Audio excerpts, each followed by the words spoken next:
Novel Busur Iblis ketiga dilanjut lagi, kali ini dengan judul Kita Lihat Saja Nanti. Selamat menikmati kisah novel ini. Part ketiga Busur Iblis. 300 orang, kali ini karena jumlah mereka yang sangat banyak dan pergerakan mereka yang tersebar, seluruh ksatria pedang membutuhkan waktu 1 jam penuh untuk melenyapkan musuh sepenuhnya. Ksatria pedang tidak menderita korban jiwa sepanjang pertempuran, hanya kehilangan 7 kuda dan 12 luka ringan. Untungnya, skuadron ke-7 membawa 50 kuda penuh, sehingga kehilangan 7 kuda masih dalam jangkauan mereka. Sedangkan untuk 12 luka ringan, itu bahkan bukan masalah besar. Hanya sedikit ksatria pedang yang tidak terluka. Bahkan di masa damai, dengan pelatihan intensif, ksatria pedang menderita luka ringan setiap hari. Ketika seluruh skuadron ke-7 kembali, 5 anggota skuadron ke-10 yang ditawan telah dibebaskan. Melihat anggota skuadron ke-7 yang telah berlatih bersama mereka merasa asing. Mengingat keberanian skuadron ke-7, mereka bertanya-tanya apakah semua itu hanya mimpi. Wang Meng, bagaimana kau bisa tertangkap juga? Baru sekarang Ling Su mengenali Wang Meng, wakil kapten skuadron ke-10, di antara para ksatria yang ditawan. Wang Meng mengabaikan Ling Su. Matanya mengamati para ksatria-ksatria pedang yang sedang mengumpulkan rampasan mereka, tetapi ia tetap hanya menghitung 31. Wang Meng tahu pasti ada orang ke-32 yang tersembunyi di suatu tempat, penembak jitu yang kemahiran memanahnya telah mendominasi seluruh pertempuran. Di mana orang itu? Wang Meng tidak dapat menemukan anak buah Ouyang, jadi ia mengalihkan pandangannya ke Ling Su. Ia ingin tahu siapa orang itu barusan. Siapa? Ling Su tahu apa yang dimaksud Wang Meng, tetapi ia hanya ingin menggoda Wang Meng. Orang ini biasanya sangat arogan, jadi bagaimana mungkin Ling Su tidak marah padanya sekarang? Ling Su, dari mana kau mendapatkan penembak jitu sekuat itu? Mungkinkah Wang Meng tahu identitas Ling Su, dan ia mulai bertanya-tanya apakah ia memintanya dari Marsekal Agung Ling Songtian. Bagi Wang Meng, ini adalah jawaban yang paling memuaskan, tetapi jika itu jawabannya, Wang Meng pasti akan merasa jijik terhadap Ling Su. Apa yang kau pikirkan? Ini adalah bakat yang tak sengaja kutemukan. Apa kau tidak tahu siapa aku, Ling Su? Ling Su menatap Wang Meng dengan ekspresi tegas. Ia tentu tahu apa yang dimaksud Wang Meng, tetapi ia juga cukup angkuh dan tak akan pernah melakukan apa yang dibayangkan Wang Meng. Ouyang. Tiba-tiba, Hao Qi, yang sedang melempar barang rampasannya di kejauhan, berseru dari atas kereta. Ia memegang busur ungu tua. 2 burung hantu diukir di setiap kepala busur. Busur itu terbuat dari bahan yang tidak diketahui. Kecuali gagang tengahnya, seluruh busur ditutupi duri, membuatnya tampak seperti 2 pedang lengkung aneh yang disambung. Ah! Suara Ouyang terdengar dari kejauhan, lalu seekor kuda perang hitam yang kokoh membawa seorang pemuda berpakaian sipil perlahan berlari ke arah mereka. Inilah orang yang kalian cari. Ling Su menunjuk Ouyang, matanya dipenuhi kebanggaan. Ia memang pantas dibanggakan, dan siapapun yang bisa memiliki bakat seperti Ouyang akan seperti Ling Su. Si kecil ini, Wang Meng memperhatikan Ouyang perlahan berlari ke arahnya dengan menunggang kuda dari kejauhan. Ia tak percaya, ini penembak jitu yang baru saja melepaskan panah ajaib yang tak terhitung jumlahnya. Dia masih sangat muda, kan? Anak kecil, hanya dia yang lebih kuat dari seluruh skuadron ke-10-mu. Ling Su melirik Wang Meng dengan ketidakpuasan. Wang Meng tahu dia sudah keterlaluan kali ini, karena dia menyadari para ksatria dari skuadron ke-7, yang sedang menatapnya, tampak tidak senang. Ayo, lihat busur ini. Ling Su menghampiri Hao Qi dan mengambil busur itu dari tangannya. Sejak pertama kali menyentuhnya, dia merasakan kualitasnya yang luar biasa. Ling Su sendiri juga seorang pemanah yang sangat handal. Saat dia mengambil busur itu, rasa dan kualitasnya terasa sempurna. Busur yang sempurna, seru Ling Su, mengayunkan busurnya ke arah sandaran tangan kereta di dekatnya. Duri-duri busur yang sangat tajam itu mengiris sandaran tangan tanpa perlawanan sedikit pun, membelah sandaran tangan setebal betis itu menjadi 2. Wow, benda ini bahkan punya kemampuan jarak dekat. Wang Meng tiba di belakang Ling Su. Meskipun ia tidak begitu mengenal busur seperti Ling Su, tak diragukan lagi bahwa busur ungu tua di tangan Ling Su adalah sebuah harta karun. Tat, suara derap kaki kuda bergema saat Ouyang tiba. Ia melompat dari kudanya dan berlari cepat ke arah Ling Su, busur di tangan. Busur penusuk burung hantu. Ling Su memegang busur itu dan membaca nama yang tertulis di atasnya. Coba kulihat, Kapten. Ouyang sebenarnya pernah melihat busur itu beberapa waktu lalu, dan ia sangat terkejut ketika Ling Su mengayunkannya dan menebas sandaran tangan kereta. Ia telah lama mencari busur yang cocok, dan sekarang setelah menemukan harta karun seperti itu, ia tak bisa melepaskannya. Ini dia, Ling Su menyerahkan busur itu kepada Ouyang. Saat Ouyang menerimanya, ia merasakan ikatan batin. Busur Ton Ol ini terasa khusus untuknya. Berat dan tekstur tangannya memberinya rasa kesatuan. Saat itu, ia merasa seolah-olah busur Ton Ol adalah bagian dari dirinya. Mengulurkan tangan dari tabung panah di belakangnya, Ouyang menghunus anak panah berujung 3, memasang busurnya, dan membidik ke sebuah pohon kecil sekitar 1 kilometer jauhnya, yang tebalnya hampir sama dengan anak sapi manusia. Di bawah daya elastis busur burung hantu berduri yang kuat, anak panah berujung 3 itu melesat dengan suara mendesing. Hampir seketika Ouyang melepaskan anak panah itu telah menembus pohon kecil 1000 meter jauhnya dan menghilang.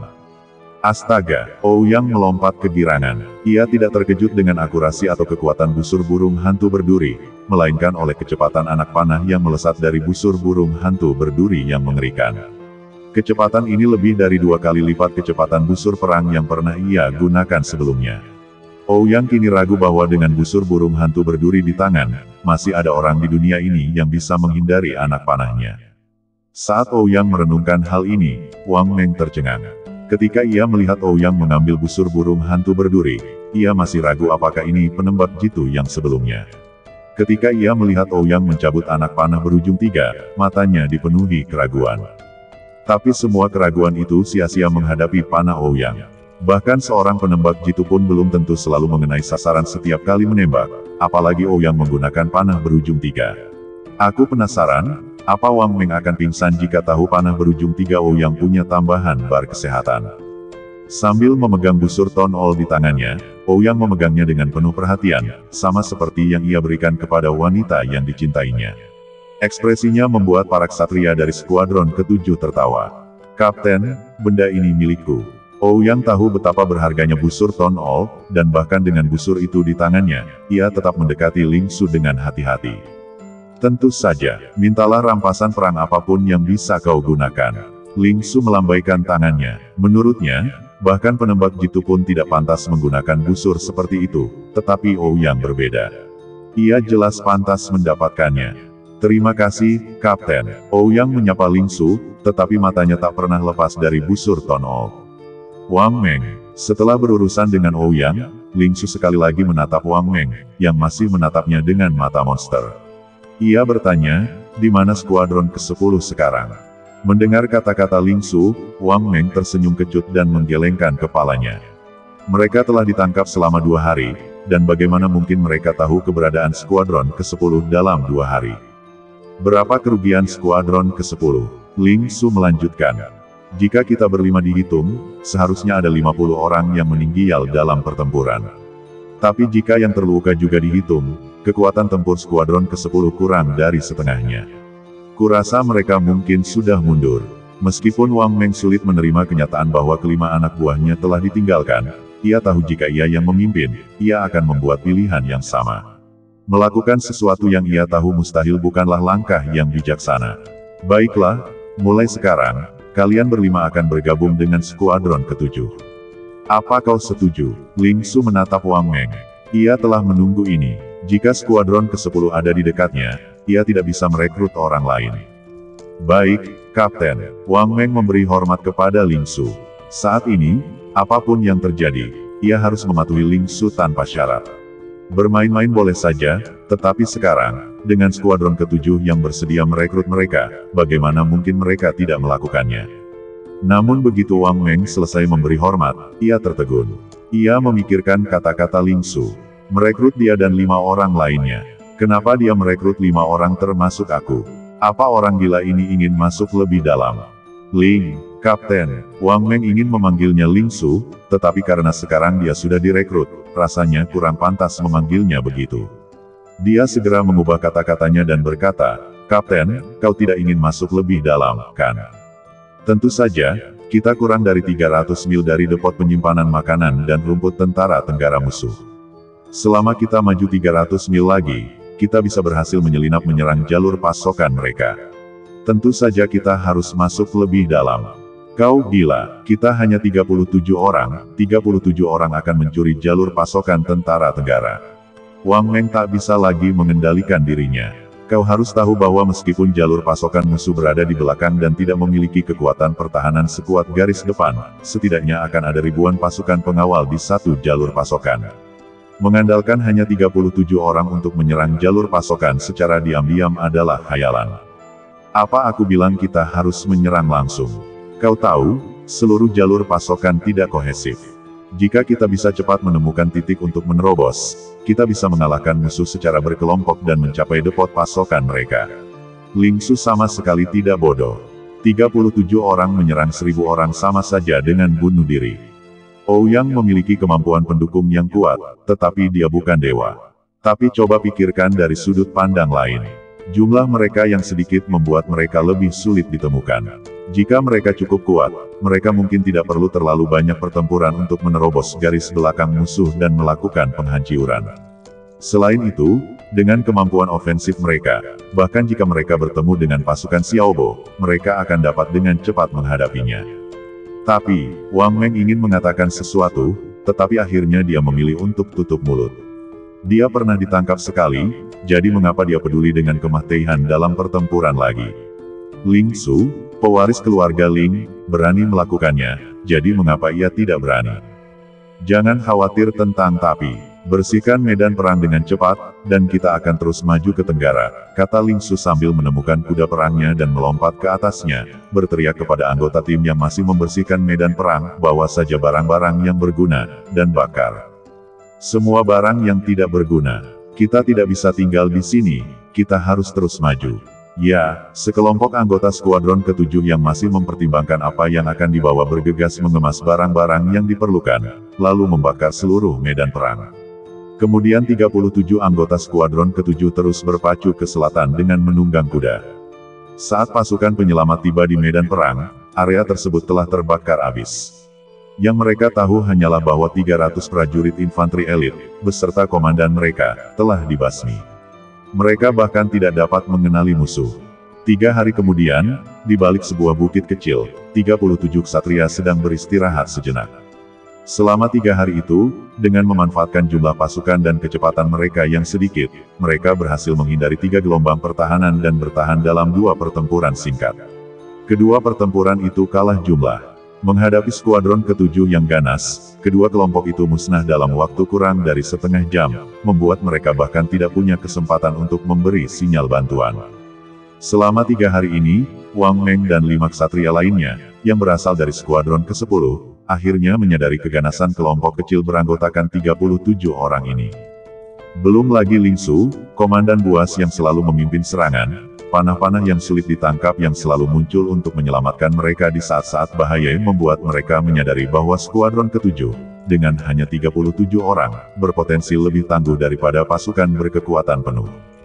Wang Meng ingat bahwa kedua kali mereka bertemu musuh, Ouyang lah yang pertama kali melihat mereka dan melancarkan serangan. Dari sudut manapun mereka menyerang, panah-panah Ouyang selalu membuka jalur yang paling tepat bagi mereka, memungkinkan mereka untuk sepenuhnya memanfaatkan kehebatan dan mobilitas para ksatria dalam menyerang.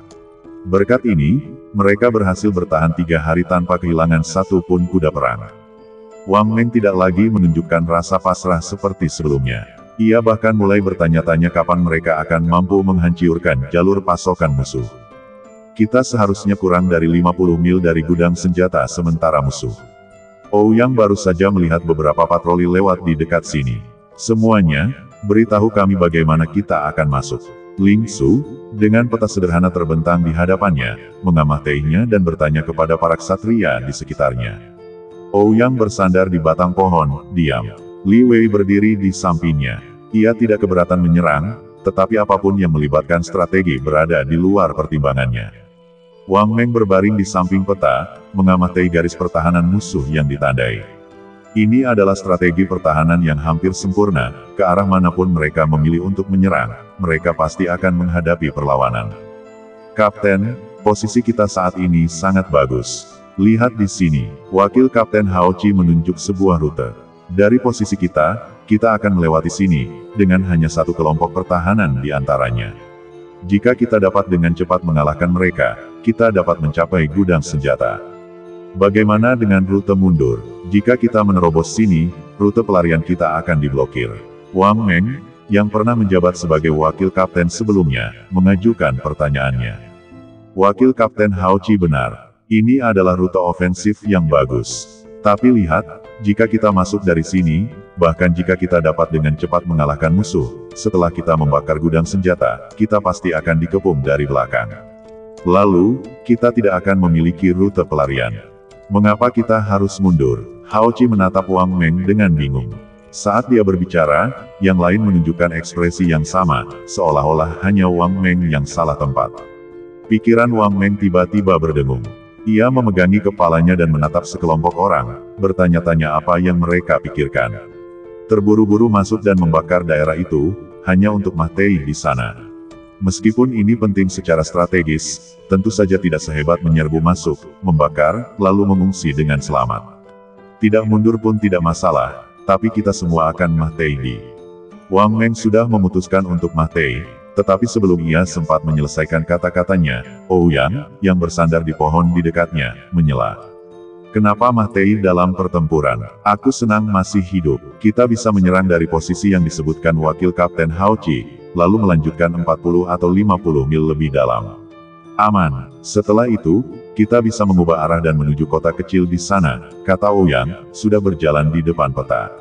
Ia menunjuk ke kota di peta. Seperti yang ia katakan, jika mereka mengikuti rutenya, hampir tidak akan ada pertahanan di sepanjang jalan. Hah, Wang Meng hampir gila setelah mendengar kata-kata Ouyang. Mereka baru saja berdiskusi tentang cara mundur, dan sekarang, kata-kata orang ini telah mengirim mereka jauh ke belakang garis pertahanan musuh.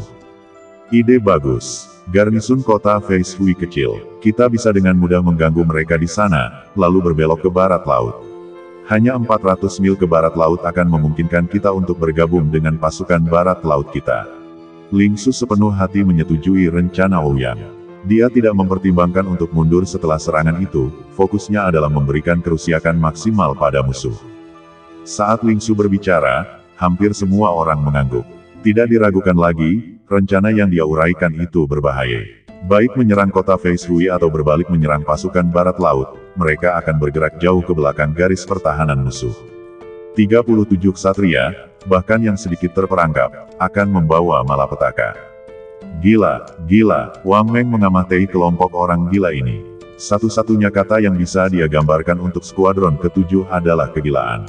Mereka tidak menganggap serius garis pertahanan musuh, merencanakan rute yang begitu berbahaya.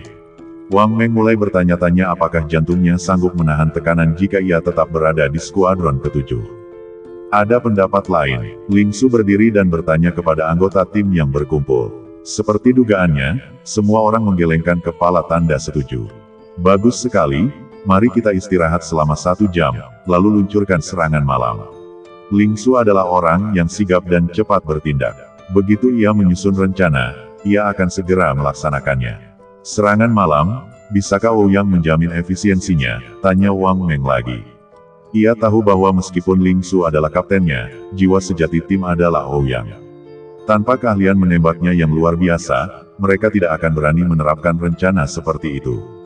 Tidak masalah, Ouyang mengangguk sebagai jawaban. Meskipun ia tidak memiliki penglihatan malam, penglihatannya yang luar biasa memungkinkannya untuk melihat target sejauh 1000 meter, bahkan di tengah malam. Berkat keahlian menembaknya, ia masih dapat mempertahankan kemampuan bertarung yang kuat. 1 jam kemudian, skuadron ke-7 yang telah siap sepenuhnya mulai muncul dari bukit kecil. Setiap kuda mereka telah ditutupi kukunya dan moncongnya disegel untuk meminimalkan kebisingan. 37 ksatria, setelah menentukan arah, mulai maju di sepanjang rute yang telah mereka rencanakan. Mereka tidak takut, karena pertempuran berhari-hari yang terus-menerus telah mengumpulkan momentum yang cukup. Rute yang tampaknya berbahaya ini bukanlah urusan mereka, satu-satunya perhatian mereka adalah bagaimana mengalahkan musuh. 50 mil mungkin terdengar seperti jarak yang pendek, tetapi bagi skuadron ke-7, yang dipersenjatai dengan kuda perang ras murni, itu bukan apa-apa. Dalam waktu kurang dari setengah jam, mereka telah menemukan perkemahan musuh. Banyak api unggun menyala di dalam perkemahan, dan patroli bergerak dengan santai. Ini adalah area belakang mereka, dan tidak ada yang menduga akan ada serangan mendadak. Karena itu, bahkan jika patroli terjadi, mereka cukup santai. "Kapten, jangan khawatir. Aku akan mengurus beberapa patroli dulu," seru Ouyang, sambil memanggul 2 barel anak panah berujung 3 dan memegang busur burung hantu berduri, saat ia mendekati patroli musuh. Seluruh perkemahan terdiri dari sekitar 200 orang bertahan, dan patroli berjumlah sekitar 20 orang. Namun, posisi mereka yang tersebar memudahkan Ouyang untuk menyerang. Ini mudah bagi Ouyang, tetapi saat itu malam hari. Untuk membunuh patroli musuh, setiap anak panah harus akurat. Hanya dengan cara ini patroli dapat dibasmi sepenuhnya tanpa membuat yang lain waspada. Ling Su, Wang Meng, dan yang lainnya bersembunyi di balik hutan kecil, menunggu gerakan Ouyang. Wang Meng sangat gugup. Dia telah menyaksikan panahan Ouyang berkali-kali, tetapi sekarang, di malam hari, bisakah dia masih mencapai akurasi seperti itu dari jarak yang begitu jauh? Sebelum Wang Meng sempat berpikir, Ouyang telah bergerak. Bersembunyi di pohon berdaun lebat, dia telah melepaskan anak panah pertamanya. Anak panah hitam berujung 3 ini hampir tak terlihat dalam kegelapan, dan suara tembakannya diredam oleh kendali Ouyang. Dengan satu serangan, seorang petugas patroli ditembak mati seketika oleh anak panah Ouyang dari belakang, tanpa sepengetahuannya. Dari kejauhan, skuadron ke-7 terkesiap melihat keterampilan memanah Ouyang yang hampir ajaib. Presisi yang luar biasa di malam hari, orang ini benar-benar mengerikan. Untungnya, dia ada di tim mereka. Kalau dia musuh, mereka mungkin harus selalu waspada terhadap panah yang berterbangan. Setelah membunuh orang pertama, Ouyang tidak berhenti. Ia kembali menarik busurnya, tetapi tidak menemukan musuh yang terisolasi lagi, sehingga ia harus menunggu kesempatan untuk membunuh 2 burung dengan 1 batu. Wus! Dengan suara samar, sebuah anak panah hitam berujung 3 melesat dari semak belukar yang lebat, melengkung dan menembus tenggorokan 2 petugas patroli yang berjalan beriringan. "Aku!" Wang Meng ingin berteriak, tetapi ia langsung menutup mulutnya begitu mengucapkan kata "aku". Ia menatap kedua petugas patroli yang tumbang itu dengan tak percaya. Ini benar-benar pembunuhan ganda. Anak panah yang begitu sempurna dan tajam, ditembakkan di malam hari. Mungkinkah orang ini manusia? Sebelum Wang Meng sempat mempertimbangkan apakah Kincu Ouyang manusia, ia melihat Ouyang di puncak pohon yang jauh menembak lagi. Kali ini, tidak ada peluang untuk membunuh 2 burung dengan 1 batu. Ia harus menggunakan cara lain, serangan ganda. 2 anak panah hitam, saling bertautan, melesat keluar dari puncak pohon, diam-diam menembus tenggorokan kedua petugas patroli itu seperti 2 naga beracun. Mata Wang Meng melotot. Tak hanya Wang Meng, bahkan para prajurit dari skuadron ke-7 pun terpukau. Mereka pernah melihat combo panah ganda Ouyang sebelumnya, tetapi kali ini, combo itu mengenai Ling Su dan tidak menimbulkan korban jiwa. Ketika mereka menyaksikan combo panah ganda Ouyang membunuh 2 musuh, darah mereka mendidih. Rasanya seperti sebuah pertunjukan. Setelah 2 anak panah itu membunuh 2 petugas patroli, 2 anak panah lagi melesat bersamaan. Sekali lagi, 1 anak panah, dengan kekuatan dan kecepatan yang hampir sama, membunuh 2 petugas patroli lagi. Setelah keterkejutan awal, orang-orang ini tidak menganggapnya remeh untuk kedua kalinya. Bahkan di antara para pemanah, combo panah ganda seperti itu sudah menjadi legenda. Namun hari ini, mereka cukup beruntung untuk menyaksikan penampilan Ouyang yang luar biasa. Mereka sudah melakukan pekerjaan dengan baik dengan tidak berlari keluar dan berteriak. "Apakah orang ini monster?" Wang Meng bertanya kepada Ling Su di sampingnya dengan suara rendah. Ia sebenarnya ingin Ling Su menjawab bahwa ia monster, tetapi ketika ia menatap Ling Su, ia melihat Ling Su menatap ke depan dengan tatapan tak percaya, seolah-olah ia melihat seekor babi hutan memanjat pohon. Wang Meng tiba-tiba menoleh, tetapi sudah terlambat. Yang bisa dilihatnya hanyalah 3 petugas patroli yang jatuh bersamaan. Apa yang terjadi? Wang Meng bertanya pada Ling Su di sampingnya. Ia ingin tahu mengapa 3 orang jatuh bersamaan.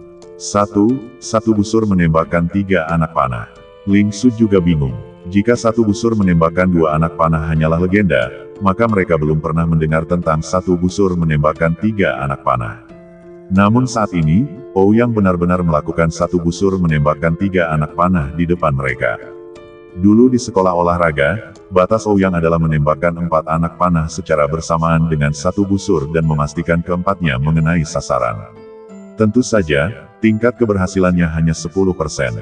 Namun di dunia ini, setelah mendapatkan busur Tonol yang berharga, ia mampu meningkatkan tingkat keberhasilannya menjadi 30%. Bahkan dengan 30% itu, ia masih tidak berani menembakkan 4 anak panah secara bersamaan. Tetapi menembakkan 3 anak panah berbeda. Dengan busur Tonol, tingkat keberhasilannya menembakkan 3 anak panah secara bersamaan adalah 70%. Baru saja, ia berhasil ketiga anak panah mengenai sasarannya. Menembakkan 3 anak panah dengan satu busur. Apa kau bercanda? Wang Meng tak bisa menerima kenyataan ini. Ia melirik sekeliling dan melihat semua ksatria tercengang. Mereka menatap Ouyang, yang masih menembakkan busurnya dari pohon di sana, seolah-olah ia dewa. Wus, 2 anak panah segitiga lagi melesat dari tali busurnya, sekali lagi, menjatuhkan 2 petugas patroli lagi. Ouyang kini telah membunuh total 12 petugas patroli, dengan 8 orang tersisa dalam satu kelompok. Membunuh ke-8 orang itu secara bersamaan sungguh mustahil. Ouyang memberi isyarat ke arah para ksatria, bersiap menyerang, lalu menarik busurnya lagi. Namun, kali ini, bukan tembakan ganda atau 3 kali. Meskipun ia memegang beberapa anak panah segitiga di tangannya, hanya satu yang benar-benar terpasang di tali busur. Aku hanya bisa menembak dengan cepat, bunuh sebanyak yang kubisa. Ouyang tahu bahwa meskipun ia berhasil menembakkan 4 anak panah, itu akan sia-sia. Dengan 8 orang di sisi lain, ia tak mungkin menembakkan 4 anak panah secara bersamaan dan membunuh 2 musuh dengan 1 anak panah, bukan?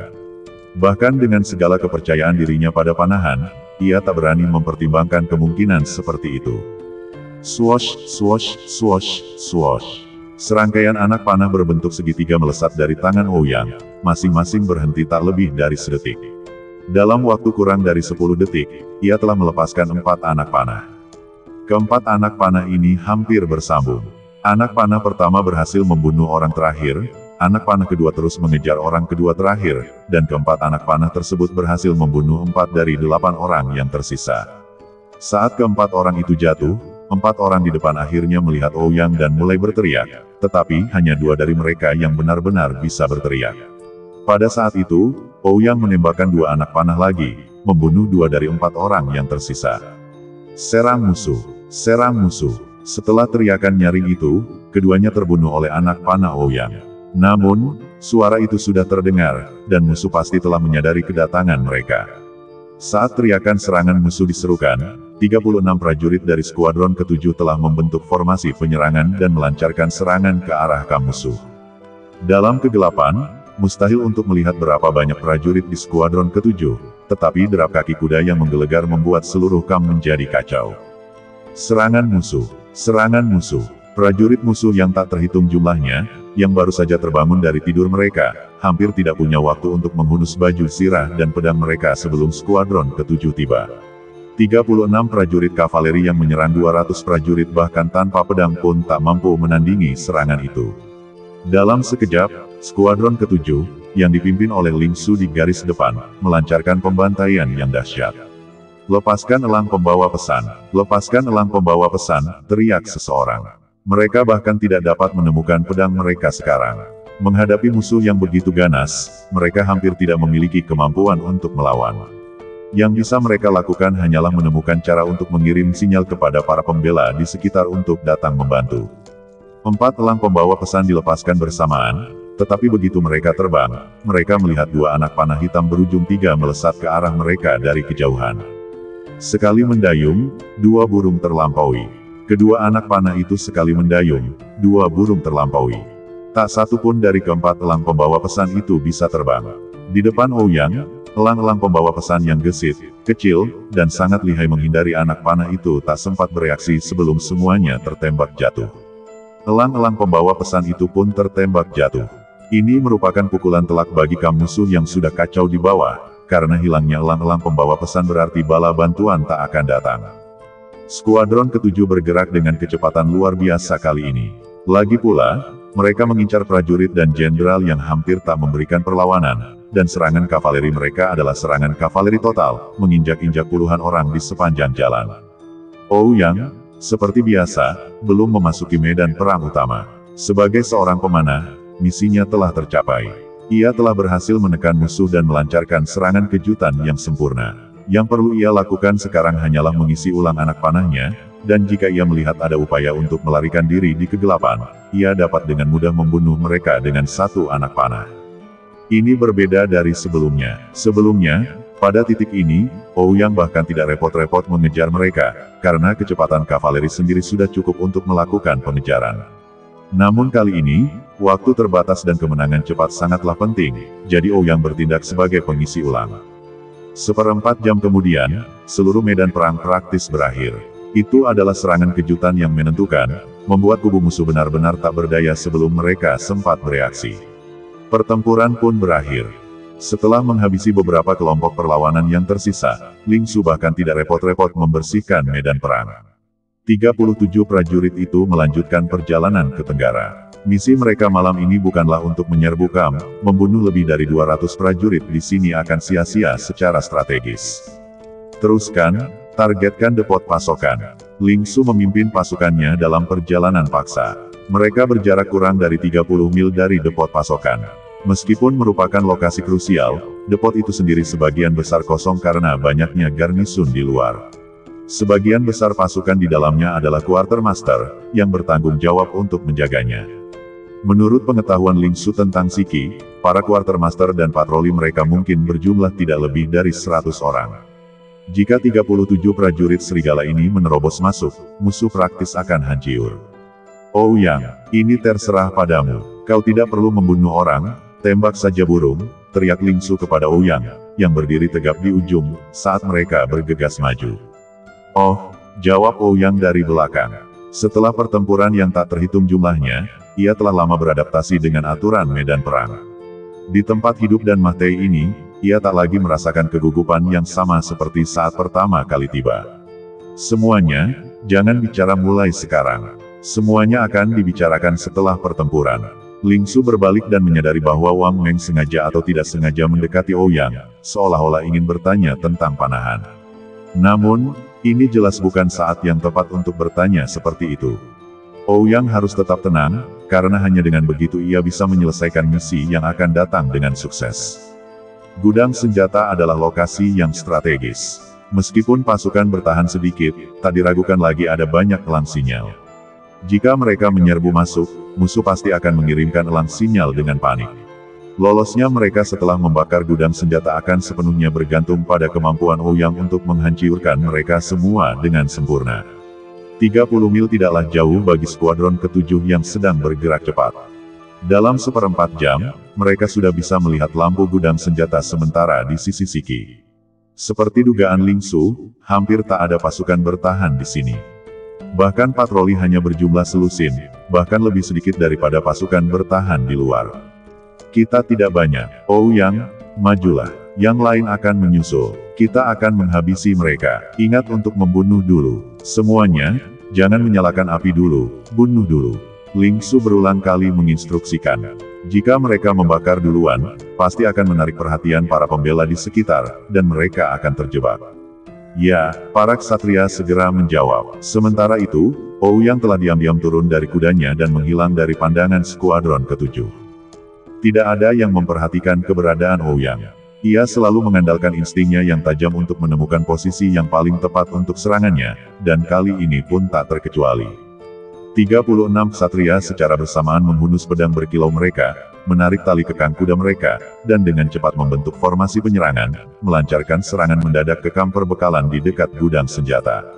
Ouyang tidak punya waktu untuk mengkhawatirkan serangan di bawah. Ia telah menemukan titik strategis yang dianggapnya strategis dan menancapkan 2/3 anak panah berujung 3 di tabung panahnya, siap untuk menembak elang-elang pembawa pesan. Formasi penyerangan 36 ksatria, dengan sekali serang, menghabisi semua prajurit yang berpatroli. Kemudian, mereka melancarkan serangan dahsyat ke perkemahan musuh. Reaksi musuh kali ini bahkan lebih cepat, mencerminkan kecepatan mereka melepaskan elang-elang pembawa pesan. Mereka bahkan tidak mempertimbangkan untuk menghunus pedang. Menyadari serangan musuh, setiap anggota perkemahan yang telah terbangun segera melepaskan elang-elang pembawa pesan mereka. Sejumlah besar elang pembawa pesan tiba-tiba terbang keluar dari berbagai tenda, dan Ouyang, yang sudah bersenjatakan 4 anak panah, melepaskan keempat anak panahnya secara bersamaan. Membunuh sejumlah besar elang pembawa pesan tidak membutuhkan akurasi yang ekstrim, jadi bahkan satu tembakan 4 anak panah dapat membunuh 2 burung dengan 1 batu. Sejumlah besar elang pembawa pesan mulai berjatuhan dari langit, dan pertempuran di bawah pun berkecamuk. Keganasan ini terutama terlihat dalam pembantaian brutal skuadron ke-7. Mereka yang hanya tahu cara melepaskan elang pembawa pesan hanya memberikan sedikit perlawanan dan langsung dibantai oleh para ksatria skuadron ke-7. Serangkaian anak panah berujung 3 melesat dari tangan Ouyang, dan ia bergerak untuk menembak jatuh elang pembawa pesan yang berhamburan. Kelompok elang pembawa pesan ini berjumlah puluhan lebih banyak dari yang diperkirakan Ling Su, sehingga tembakan cepatnya pun sulit. Meskipun kesulitan, Ouyang tetap yakin ia bisa membunuh mereka semua. Meskipun gelap, cahaya di bawah tetap menerangi langit, memungkinkannya untuk lebih mudah menemukan dan secara efektif membunuh elang pembawa pesan yang berhamburan. 75, 80, 85. Ouyang menghitung dalam hati. Hanya dalam waktu singkat, ia telah membunuh total 85 elang pembawa pesan, tetapi elang pembawa pesan di langit mulai berpencar. Jika ia terus menembak, beberapa pasti akan kabur. Ouyang berlari kencang dari titik tinggi ini menuju medan perang di bawah, menembakkan panah-panahnya untuk menggagalkan serangan elang-elang pembawa pesan yang berhamburan. Kirim aku ke lumbung itu. Saat Ouyang mencapai pusat medan perang, ia melihat Ling Su sedang menebas. Ia menunjuk lumbung di tengah gudang senjata dan memanggilnya. Kemari, Ling Su meraung, lalu meraih Ouyang dan, dengan sekuat tenaga, melemparkannya ke lumbung, yang tingginya lebih dari 20 meter. Setelah dilempar Ling Su, Ouyang merasa seperti bola meriam yang terlontar ke angkasa. Meskipun lemparan Ling Su brutal, penempatannya tepat sasaran. Ia mendarat tepat di tengah lumbung, langsung membuka pandangannya. Ia melanjutkan rentetan anak panahnya, melenyapkan 30 atau 40 elang pembawa pesan yang mencoba berpencar. Sudah kubilang lari, aku di tengah, aku tidak tahu kemana kau bisa pergi. Ouyang terus-menerus menghunus anak panah berujung 3 yang dibawanya di punggung. Setiap kali anak panah dilepaskan, seekor elang pembawa pesan jatuh dari langit. Berdiri di atas lumbung, tepat di tengah medan perang, dengan pandangan yang tajam, ia tentu saja tidak membiarkan satu pun lolos. Saat Ouyang menembakkan pelurunya, pertempuran di bawah perlahan-lahan berakhir. Para prajurit, yang awalnya hanya memberikan sedikit perlawanan, dengan cepat dibantai habis oleh skuadron ke-7. Setelah mereka menghabisi semua musuh, mereka semua mengalihkan pandangan ke langit, hanya untuk mendapati bahwa elang pembawa pesan praktis tak terlihat. Namun Ouyang, di atas lumbung padi, terus menembakkan anak panah berujung 3-nya, membidik sasaran di balik pepohonan atau di semak belukar yang lebat. Namun, kemanapun ia menembak, seekor elang pembawa pesan akan segera jatuh dari atas. 147. Satu lagi, saat elang pembawa pesan dilepaskan, Ouyang, dengan ingatan dan penglihatannya yang luar biasa, telah mengamati total 148 elang pembawa pesan. Ia baru saja membunuh 147 ekor, jadi yang terakhir pasti bersembunyi. Ia mulai memeras otak, mencoba menentukan lokasinya. Di sini, Ouyang merenung sejenak, senyum tiba-tiba merekah di wajahnya. Kemudian, sebuah anak panah melesat dari tangannya, melesat langsung ke semak belukar. Namun, anak panahnya meleset dari elang pembawa pesan terakhir, yang tersembunyi begitu rapat sehingga ia sama sekali tidak bisa melihatnya. Tetapi hanya karena ia tidak bisa melihatnya, bukan berarti ia tidak bisa membayangkannya. Anak panah itu langsung mengejutkan elang pembawa pesan. Elang pembawa pesan mengepakkan sayapnya dan mencoba terbang ke barat, tetapi sebelum terbang 5 meter, sebuah anak panah berujung 3 menembus badannya, membuatnya mati. Selesai. Setelah menembak jatuh elang pembawa pesan terakhir, Ouyang memberi tanda kemenangan dan berteriak kepada mereka yang di bawah, "Aku turun. Tangkap aku." Dengan itu, ia melompat dari lumbung setinggi lebih dari 20 meter. Ini adalah tingkat kepercayaan tertinggi terhadap rekan satu timnya. Jika Ouyang memiliki sedikit saja rasa tidak percaya, ia tidak akan pernah berani melompat dengan begitu tegas. Kepercayaan Ouyang tidak salah tempat, karena saat ia melompat, 8 ksatria membentuk lingkaran di bawah dan berhasil menangkapnya. Melihat Ouyang turun, Ling Su berteriak, "Bakar! Keluar!" Kemudian, Sekelompok satria mengeluarkan kotak korek api mereka, menyalakan kain minyak yang telah mereka siapkan, dan melemparkannya kemana-mana. Ini adalah gudang senjata. Selain senjata, barang-barang di sini adalah perbekalan dan pakaian, yang semuanya mudah terbakar. Sekitar 30 orang, setelah membunuh dan membakar tanah, tidak merasa ragu. Mereka dengan panik membakar segalanya sebelum mengikuti Ling Su lebih dalam ke gudang senjata. Para ksatria datang dan pergi dengan cepat, seluruh pertempuran, dari awal hingga membakar dan melarikan diri, memakan waktu kurang dari setengah jam. Namun, dalam waktu sesingkat itu, mereka telah menghancurkan seluruh gudang senjata. Saat pasukan Siki melihat api dan bergegas ke depot, gudang senjata itu sudah dilalap api. Lupakan upaya penyelamatan, bahkan pemadam kebakaran modern pun tak akan mampu masuk. Api berkobar sepanjang malam, tetapi itu bukanlah kemarahan terbesar Siki. Alasan sebenarnya adalah mereka tidak menemukan jejak musuh selama ini. Jika mereka tidak tahu garnisun itu sepenuhnya setia, mereka pasti akan mencurigai seorang pengkhianat. Di dalam tenda marsal di markas besar tentara Tenggara, Ling Zongtian tetap murung. Skuadron ke-10 telah kembali, setelah mengalami kekalahan kecil, menyergap unit infanteri elit dan menimbulkan 50 korban, bukan kabar baik. Ling Zongtian masih merenungkan nasib skuadron ke-7 Ling Su. 2 hari sebelumnya, ia secara pribadi bergegas ke markas Angkatan Darat Tenggara, tetapi ia terlambat.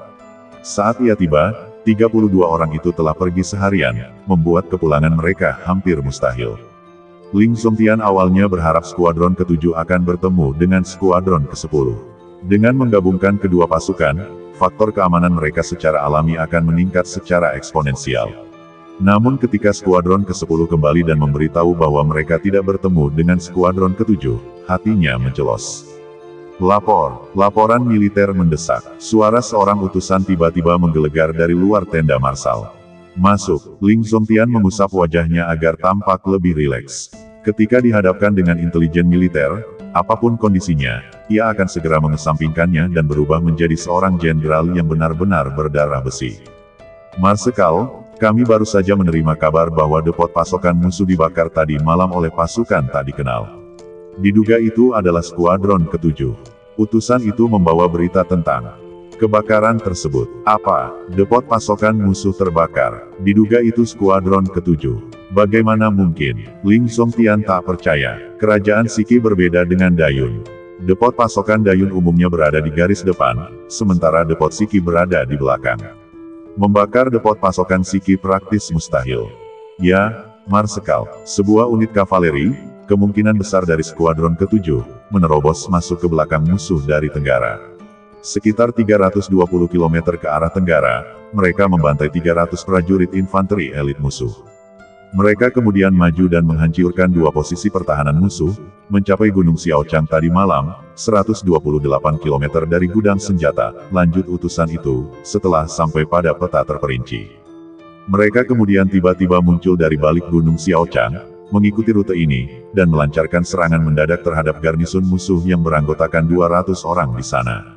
Setelah memusnahkan musuh sepenuhnya, mereka maju lebih jauh, mencapai gudang senjata musuh tanpa diketahui, membunuh mereka, dan membakarnya.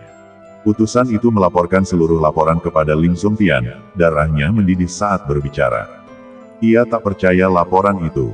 Sebuah resimen kavaleri telah menembus garis belakang musuh tanpa henti dan menimbulkan kehancuran yang begitu dahsyat, hal yang belum pernah terjadi sebelumnya dalam sejarah negara keberuntungan besar. Mendengarkan laporan utusan itu, Ling Zongtian berdiri dengan gembira. Tak diragukan lagi, unit kavaleri ini telah mencapai prestasi yang luar biasa. Dan itu adalah pencapaian yang luar biasa. Ini bukan hanya tentang menghanguskan gudang senjata musuh. Lagi pula, ketika berita ini dirilis, pasti akan sangat meningkatkan moral. Ling Zongtian menatap utusan itu, pikirannya kembali mengingat rute pasukan kavaleri. Mereka telah berbaris dari markas besar militer Tenggara, mengalahkan unit infanteri elit beranggotakan 300 orang, dan bahkan maju lebih jauh. Ini berarti mereka hanya menderita sedikit korban, tetapi bagaimana caranya, Ling Zongtian tidak dapat memahaminya. Dan kemudian, setelah mengalahkan 2 garnisun musuh berturut-turut, mereka masih bisa maju lebih jauh. Sungguh gila, kekalahan pertama 300 tentara mungkin dianggap minimal, tetapi bagaimana mereka bisa mempertahankan efektivitas tempur mereka dalam 2 pertempuran berikutnya. Unit kavaleri ini sebenarnya telah maju lebih jauh, mencapai Gunung Xiaochang tadi malam, lalu melancarkan serangan mendadak yang dengan cepat menghabisi garnison beranggotakan 200 orang di sana, lalu menyerbu depot pasokan dan membakarnya. Ling Zongtian merenungkan hal ini, dan firasat buruk muncul di benaknya. Dia tidak percaya dengan penampilan yang begitu gila, tetapi karena laporan pertempuran telah tiba, laporan itu tidak mungkin salah. Ia bertanya-tanya, jika ini skuadron ke-7, berarti Ling Su sudah kehabisan rute pelarian, dan apakah mereka akhirnya memilih untuk binasa bersama musuh di depot pasokan. Ling Zongtian memikirkan hal ini, dan tiba-tiba rasa sakit menusuk hatinya. Jika Ling Su benar-benar gugur dalam pertempuran, bagaimana ia akan menjelaskan hal ini kepada para tetua ketika ia kembali? Bahkan setelah kematiannya, bagaimana ia akan menjelaskannya kepada leluhurnya? Berapa banyak prajurit di unit kavaleri ini, dan di mana mereka sekarang? Ling Zongtian berharap putranya, skuadron ke-7, yang telah meraih kemenangan gemilang itu, tetapi ia juga berharap bukan putranya. Begitu jauh di dalam kamp musuh, peluang untuk bertahan hidup praktis nol.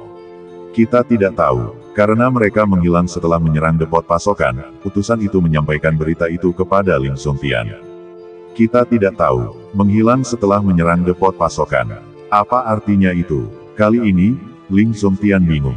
Terlepas dari apakah itu skuadron ke-7 atau bukan, yang gugur seharusnya sudah memastikannya, dan apa arti hilangnya mereka.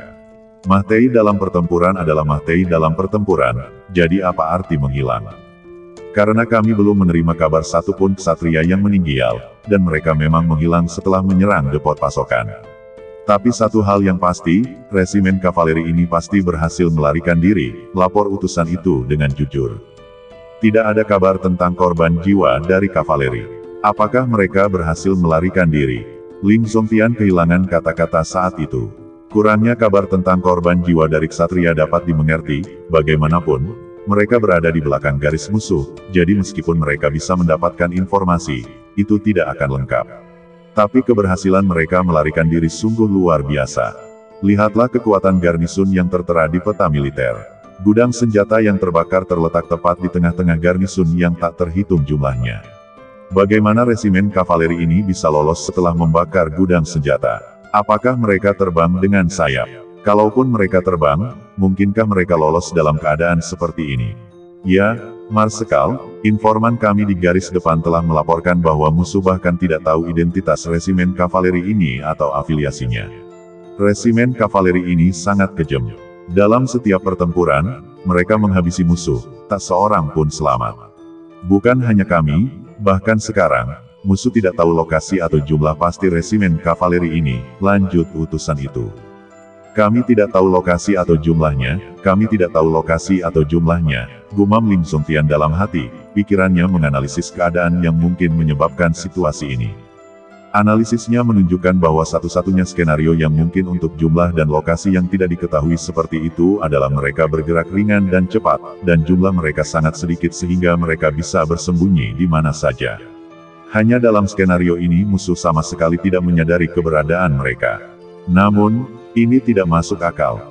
Jika jumlah mereka begitu sedikit, bagaimana mereka bisa mengalahkan 300 prajurit infanteri elit dan menerobos masuk ke depot pasokan?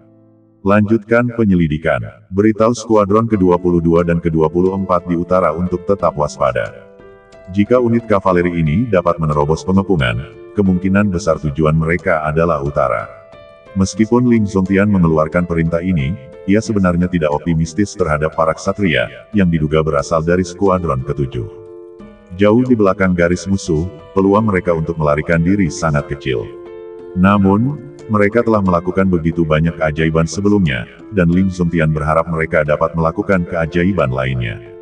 Cuaca di bulan Juni tidak menentu. Langit, yang beberapa saat lalu cerah, tiba-tiba mulai gerimis. Para prajurit dari skuadron ke-7 berlindung dari hujan di sebuah gua alam besar di pegunungan Dachang, sekitar 40 atau 50 mil dari kota Feishui. 3 hari telah berlalu sejak serangan mendadak mereka, dan mereka belum bertemu pasukan musuh selama 3 hari itu.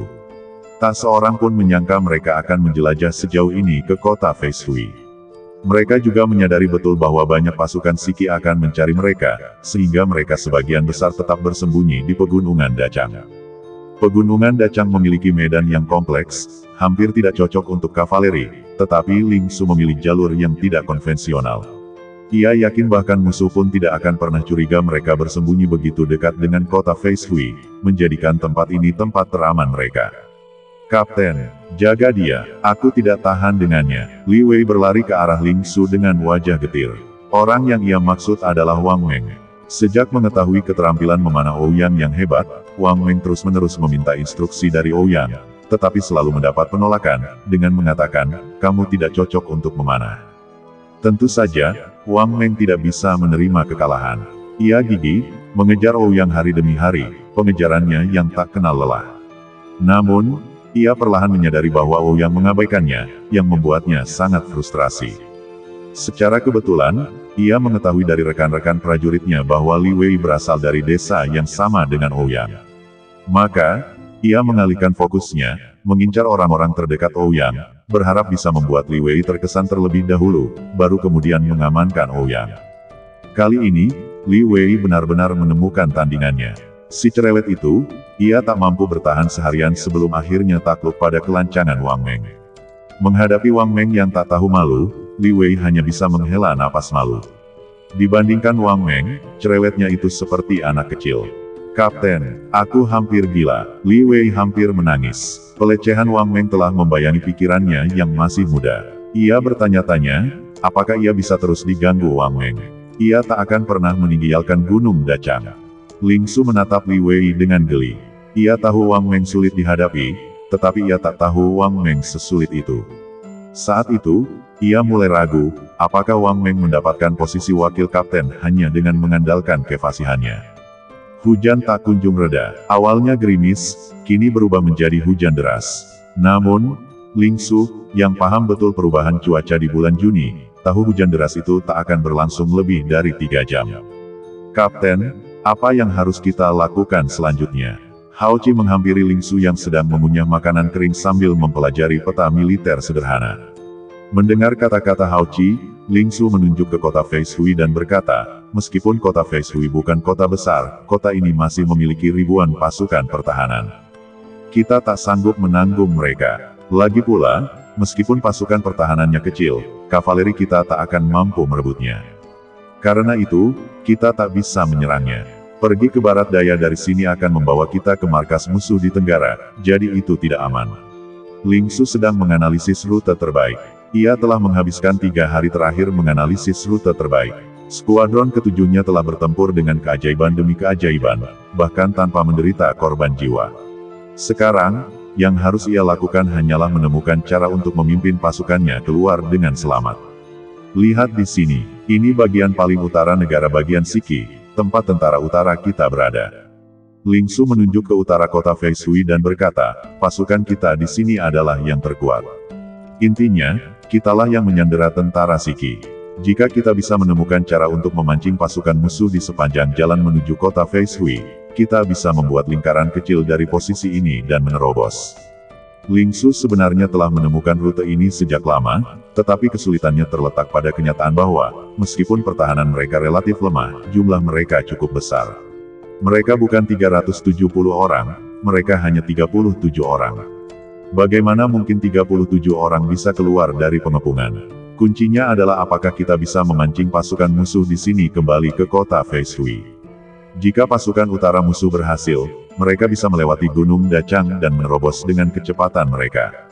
Untuk membuat mereka kembali ke kota Fei Shui, kita harus menempatkannya di posisi yang berbahaya. Meskipun kecil, kota Fei Shui merupakan lokasi yang strategis dan penting bagi mereka, dan mereka tidak ingin kehilangannya dengan mudah. Jika kota Fei Shui terancam, tentara utara terdekat pasti akan segera membantu. Hao Qi mengangguk setuju dengan analisis Ling Su. Benar, tapi masalahnya adalah bagaimana kita membuat kota Fei Shui merasakan ancaman dan meminta bantuan. Ling Su merenung. Selama masalah ini belum terselesaikan, mereka tidak akan bisa pergi. Takuti mereka. Li Wei, yang berdiri di dekatnya, tiba-tiba angkat bicara. Meskipun baru sebentar bergabung dengan skuadron ke-7, ia telah mengalami begitu banyak pertempuran sehingga ia sudah menjadi bagian dari tim dan sekarang cukup berpengaruh. Bagaimana kita menakuti mereka? 37 orang dari kita akan pergi ke kota dan menakuti mereka. Apakah kita takut, atau mereka yang takut? Ling Su memutar bola matanya ke arah Li Wei. Ia tidak menggunakan otaknya.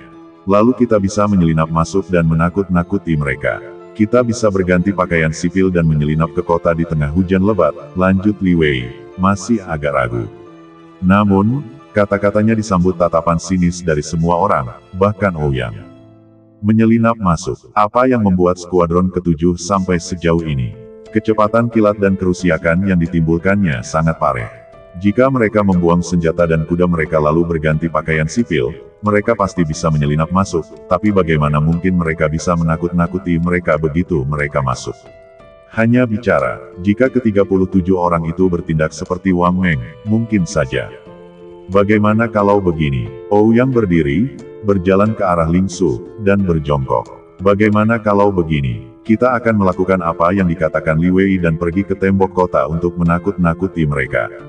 Apa maksudmu? Ling Su tidak berpikir Ouyang sebodoh Li Wei. Jika dia berani mengatakan itu, dia pasti punya rencana cadangan. Mengenai apa rencana cadangan itu, dia belum tahu.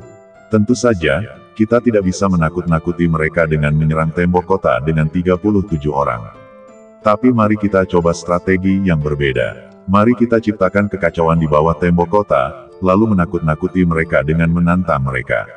Bagaimana menurutmu? Ouyang muncul dengan taktik yang ampuh dan mengintimidasi. Menyampaikan tantangan. Bagaimana caranya? Ini pertama kalinya Ling Su mendengar hal seperti menantang musuh selama perang, tetapi ia tetap ingin mendengar rencana Ouyang. Kita telah berjuang sampai di sini, dan musuh pasti menyadari keberadaan kita. Namun, kita belum kehilangan satu orang pun sejauh ini, dan kita belum meninggalkan satu pun yang selamat di sepanjang jalan. Mustahil bagi musuh untuk mengetahui jumlah kita. Kau tahu, kita selalu menang dengan pasukan yang lebih sedikit, tetapi mereka tidak tahu itu. Ouyang memperhatikan Ling Su berbicara sendiri, dengan tatapan bingung di matanya. Begini saja, kita tahu kita hanya punya 37 orang. Kita hanya bisa melancarkan serangan mendadak, bukan mengepung kota. Tapi musuh tidak tahu itu. Jadi, kita akan mengerahkan 37 orang ke tembok kota untuk membuat kekacauan. Setelah itu, kita akan memutuskan berapa banyak orang yang kita punya. Selama jumlahnya tidak dibesar-besarkan, mereka seharusnya percaya. Ouyang menjelaskan niatnya. Apakah kau menyarankan kita menggelembungkan jumlah pasukan kita agar mereka berpikir kita bukan 37, tapi mungkin 370, atau bahkan 3070, agar mereka panik dan meminta bantuan tentara utara? Mata Ling Su berbinar mendengar saran Ouyang. Ini tak diragukan lagi taktik yang brilian. Benar, tapi kita tidak bisa begitu saja mengirimkan tantangan ini dengan bodohnya. Kita perlu, sengaja atau tidak sengaja, memberitahu mereka bahwa kita hanyalah garda terdepan, dengan pasukan utama mengikuti. Ouyang tahu ini langkah yang berisiko. Dengan memprovokasi mereka seperti ini, mereka juga telah mengungkap posisi mereka. Mereka harus segera melarikan diri di sekitar Gunung Dacang atau mereka akan dikepung dan dibunuh. Benar, Ling Su mengangguk, merenungkan bagaimana ia bisa dengan sengaja atau tidak sengaja membocorkan informasi palsu dan tetap meyakinkan musuh. Biarkan Ouyang terlibat baku tembak dengan mereka di depan pertempuran, lalu kita akan berbalik dan pergi. Li Wei yang berkulit gelap berbicara lagi, tetapi kata-katanya selalu tidak masuk akal. Ouyang memutar matanya ke arah pria itu. Kau bercanda, menembak di depan pertempuran itu bagus, tapi menembak lalu pergi. Bagaimana mungkin kau bisa pergi? Ide bagus. Tepat saat Ouyang hendak menghina Li Wei, Ling Su menepuk pahanya dan berdiri, berkata, sudahlah. Ouyang terlibat baku tembak dengan mereka di depan pertempuran, dan kami akan membantumu mempertahankan garis. Setelah pertarungan, kami akan pergi. Hah, Ouyang tercengang oleh kata-kata Ling Su. Li Wei tidak tahu apa-apa, tetapi kapan Ling Su juga menjadi tidak tahu apa-apa. Dia bahkan menyetujui ide bodoh seperti itu. Saat Ouyang memikirkannya, ia tampak memahami niat Ling Su. Ia menyeringai. Hahaha, kita bahkan bisa mengerjai mereka sebelum pergi. Ini sungguh memuaskan. Ling Su dikenal karena gayanya yang tegas dan penuh tekad. Begitu ia punya ide, ia akan langsung mewujudkannya. Ouyang, persiapkan dengan baik. Ini pertunjukan solo. Berhasil atau tidaknya sepenuhnya tergantung padamu. Ling Su menepuk bahu Ouyang dan melanjutkan, setelah ini, aku akan pergi sendiri ke markas militer untuk memberikan pujian kepadamu. Saat Ling Su berbicara, para ksatria dari skuadron ke-7 mengangguk setuju. Tak diragukan lagi, jika bukan karena Ouyang dan anak buahnya, mereka tak hanya akan mampu membakar gudang senjata, mereka juga akan musnah dalam pertemuan pertama mereka dengan 300 infanteri elit. Jika ada yang memuji mereka, Ouyang pasti akan menempati posisi pertama.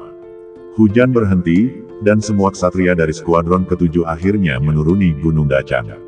Senja telah tiba, dan setelah awan hujan menghilang, cahaya senja yang memukau muncul di langit. Namun, betapapun indahnya pemandangan itu, skuadron ke-7 sedang tidak ingin mengaguminya. Ouyang, khususnya, agak gugup menghadapi kemungkinan terlibat dalam baku tembak di jantung medan perang, di mana ia akan berada di kaki tembok kota sementara musuh berada di atas. Mereka bergegas menuju kota Fei Shui. Meskipun hujan deras baru-baru ini, jalan-jalan resmi kerajaan Siki masih cukup baik, setidaknya dengan sedikit genangan air. Karena hujan deras baru-baru ini, jalan-jalan benar-benar sepi, namun skuadron ke-7, yang mengenakan seragam kerajaan Dayun, memacu kudanya dengan percaya diri yang tak terbantahkan. Kota Fei Shui bukanlah kota besar, tetapi merupakan pos terdepan terdekat dengan garis depan, yang memiliki kepentingan strategis yang sangat besar.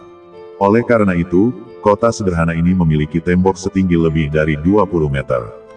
Saat skuadron ke-7 mencapai kota Fei Shui, matahari terbenam hampir tidak menyinari kota, dan kota itu sendiri relatif sepi. Selain para prajurit yang mengobrol santai di tembok kota, gerbang kota praktis kosong. Ada berapa orang di pasukan yang menerobos garis belakang kita, seorang penjaga bersandar di tembok dan bertanya kepada perwira di dekatnya. Kudengar ada lebih dari 1.000 orang, pasukan rahasia yang bahkan lebih elit daripada ksatria pedang, jawab penjaga lain sambil memoles senapannya. Ribuan orang telah menerobos masuk ke tanah air kita, dan tidak ada kabar dari garis depan. Apa kau pikir mereka hanya makan gratis? Prajurit yang awalnya bertanya jelas tidak senang dengan garis depan. Garis depan selatan baik-baik saja, tetapi utara terus-menerus kalah. Kurasa orang-orang ini datang dari utara, penjaga yang sedang memoles senapannya mengungkapkan ketidaksenangannya atas kekalahan berulang kali dari utara.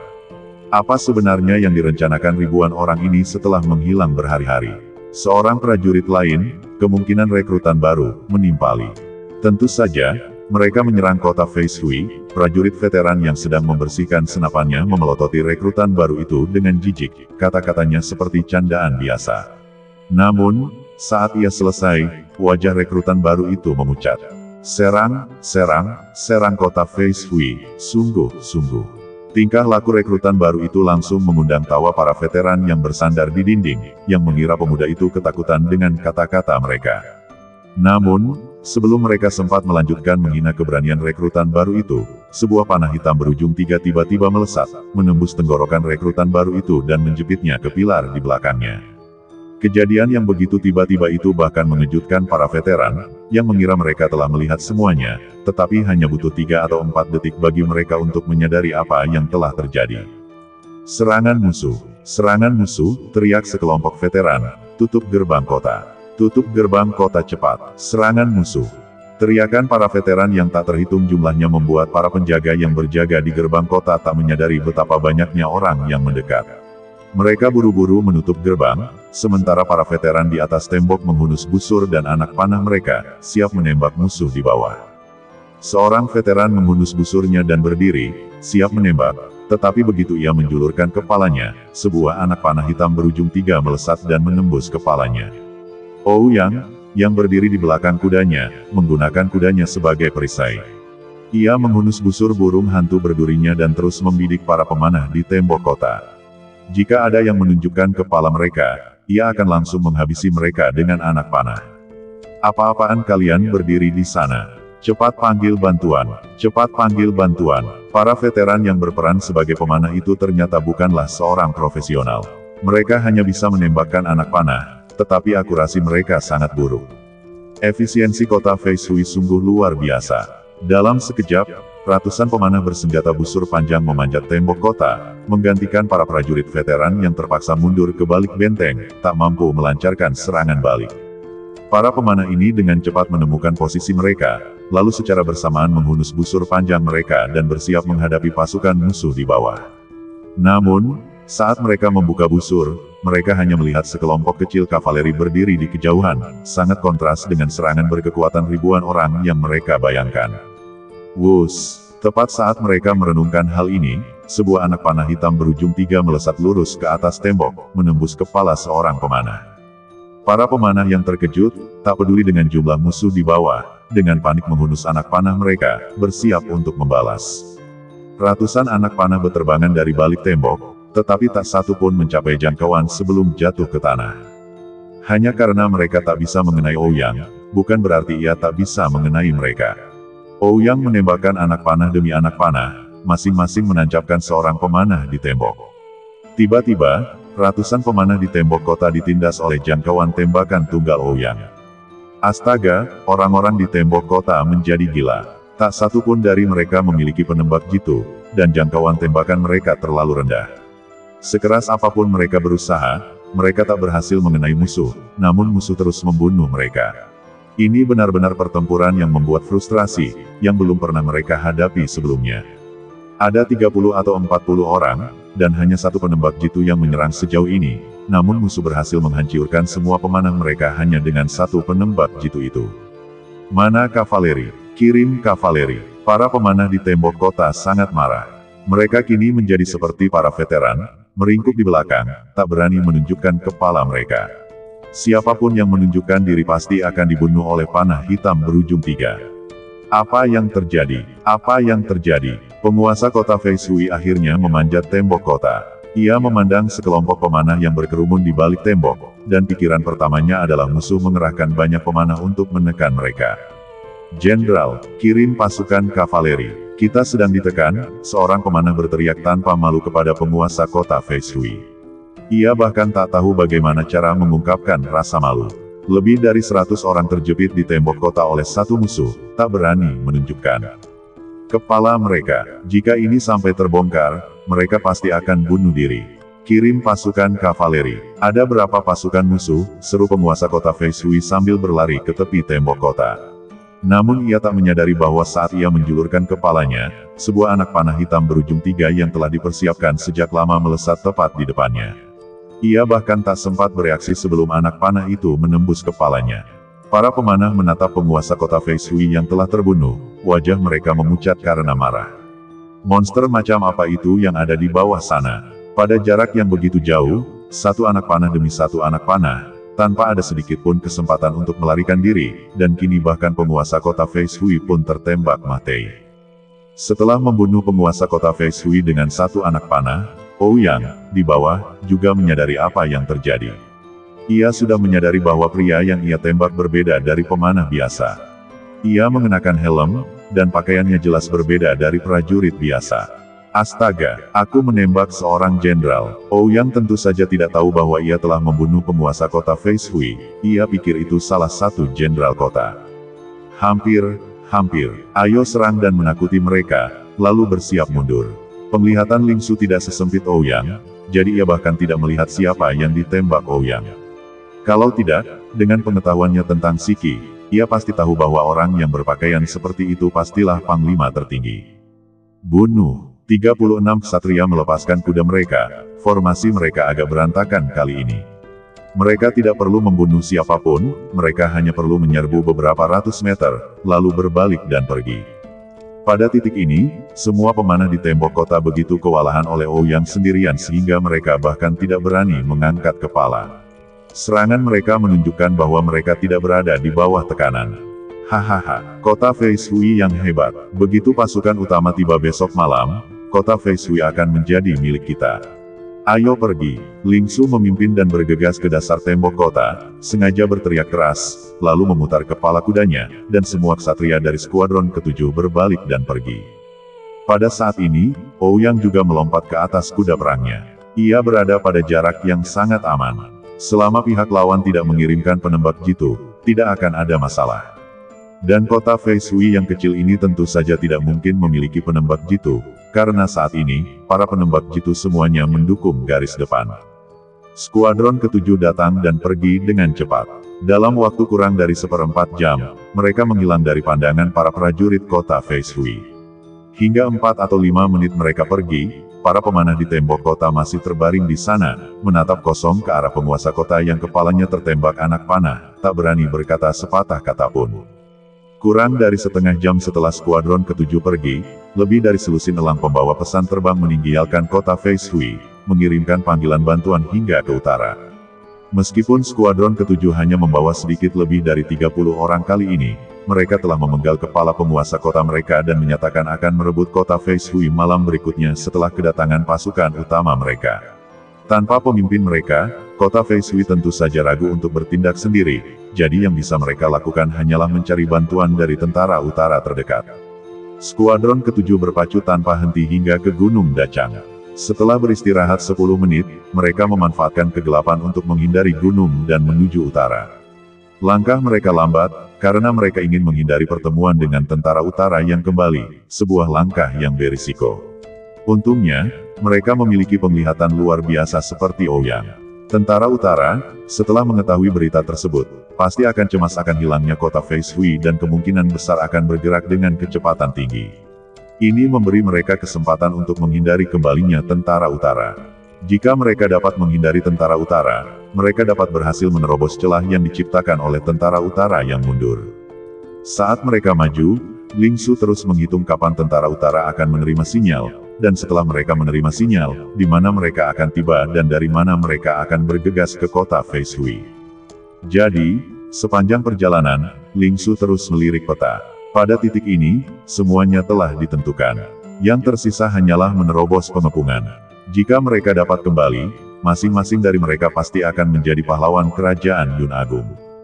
Mereka telah menembus ratusan mil ke wilayah musuh, membantai hampir 1000 pasukan musuh, membakar gudang senjata, dan memaksa tentara utara, meskipun dalam posisi yang kurang menguntungkan, untuk menarik pasukan guna mendukung kota Fei Shui.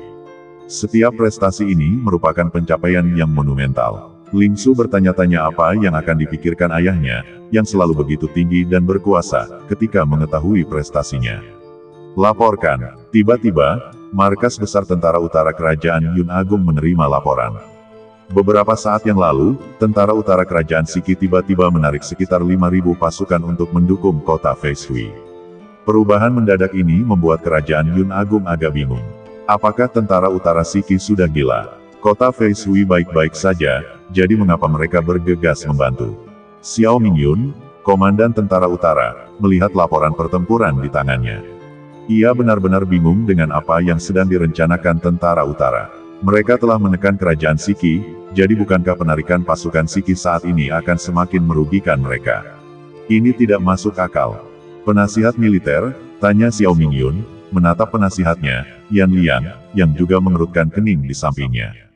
Aku tidak tahu, taktik Siki terlalu aneh, sama sekali tidak terduga. Yan Liang juga bingung dengan apa yang terjadi di kota Fei Shui yang memaksa tentara Siki menarik pasukan saat itu. Penasihat militer, mungkinkah unit kavaleri misterius itu? Xiao Mingyun tiba-tiba berpikir begitu absurd. Mereka baru saja menerima perintah dari Marsekal Agung yang menyatakan bahwa sebuah kelompok yang mirip dengan skuadron ke-7 telah menembus garis belakang musuh dan meraih kemenangan yang luar biasa. Jika tentara utara mengetahui keberadaan mereka, mereka harus menyelamatkan mereka dengan segala cara. Setelah menerima berita ini, Xiao Mingyun tidak menganggapnya terlalu serius. Lagi pula, jika skuadron ke-7 atau ke-70 menembus garis belakang musuh, peluang mereka untuk melarikan diri akan sangat kecil, dan bahkan jika mereka ingin menyelamatkan mereka, itu mustahil. Mereka tidak mungkin memiliki kekuatan untuk menyebabkan jatuhnya kota Fei Shui, kan? Yan Liang menatap Xiao Mingyun. Seperti Xiao Mingyun, ia sempat mempertimbangkan gagasan itu, tetapi segera menepisnya. Lalu, penasihat militer, apakah menurutmu ini konspirasi? Xiao Mingyun menatap Yan Liang. Tak diragukan lagi, inilah saat yang tepat untuk melancarkan serangan umum. Mereka sudah unggul, dan kini keunggulan itu semakin terasa. Jika mereka melancarkan serangan umum sekarang, mereka pasti akan meraih hasil yang baik. Kita lihat saja nanti. Kirim mata-mata untuk mencari cara menembus lebih dalam dan mencari tahu kemana 5.000 pasukan Siki Utara yang akan pergi.